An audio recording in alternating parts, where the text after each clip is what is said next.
Hello, ഇന്ന് നമുക്ക് നല്ല കുഞ്ഞമത്തി കറി വെച്ചാലോ. അപ്പോൾ ഇതാ നമ്മൾ വെളിച്ചെണ്ണ വെച്ച് ഉലുവ ഒന്ന് പൊട്ടിച്ചെടുത്തിട്ടുണ്ട്. കുറച്ച് ഇഞ്ചിയും വെളുത്തുള്ളി ഒന്ന് മൂപ്പിച്ചെടുത്തിട്ടുണ്ട്. എന്നിട്ട് കുറച്ച് കറിവേപ്പില ഇട്ട് കൊടുക്കുക. 2 സവാള ചെറുതായി കട്ട് ചെയ്തതാണ്, അത് കൂടി ഇട്ട് കൊടുക്കുക. ചെറിയ ഉള്ളി ഉണ്ടെങ്കിൽ അതിട്ട് കൊടുത്താലും മതി. എന്നിട്ട് നമുക്ക് ഇതിലേക്ക് ആവശ്യത്തിനുള്ള ഉപ്പിട്ട് കൊടുത്ത് ഒന്ന് മൂപ്പിച്ചെടുക്കുക. എന്നിട്ട് ഇതിലേക്ക് പൊടികൾ ചേർത്ത് കൊടുക്കാം. 1/4 ടീസ്പൂൺ മഞ്ഞൾപ്പൊടി, 1.5 ടീസ്പൂൺ മുളക് പൊടി. അപ്പോൾ എരിവൊക്കെ നിങ്ങൾ ഇഷ്ടത്തിനനുസരിച്ച് ഇട്ട് കൊടുക്കുക. പച്ചമുളക് വേണമെങ്കിൽ അതും ഇട്ട് കൊടുക്കുക കേട്ടോ. എന്നിട്ട് നന്നായി മൂപ്പിച്ചെടുക്കുക. എന്നിട്ട് നമുക്കൊരു ചെറിയ നാരങ്ങ വലുപ്പത്തിലുള്ള പുളി ഒന്ന് പിഴിഞ്ഞ് ഒഴിച്ചു കൊടുക്കുക. എന്നിട്ട് പാകത്തിന് വെള്ളം ഒഴിച്ചു കൊടുക്കുക. എന്നിട്ട് നന്നായി ഒന്ന് മിക്സ് ചെയ്തെടുക്കുക. പാകത്തിന് ഉപ്പൊക്കെ ഇട്ട് കൊടുക്കുക. നമ്മുടെ കുഞ്ഞമത്തി ഇതിലേക്ക് ഇട്ട് കൊടുക്കുക.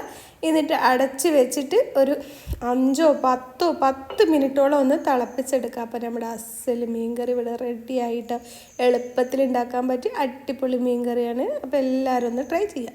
ഹലോ.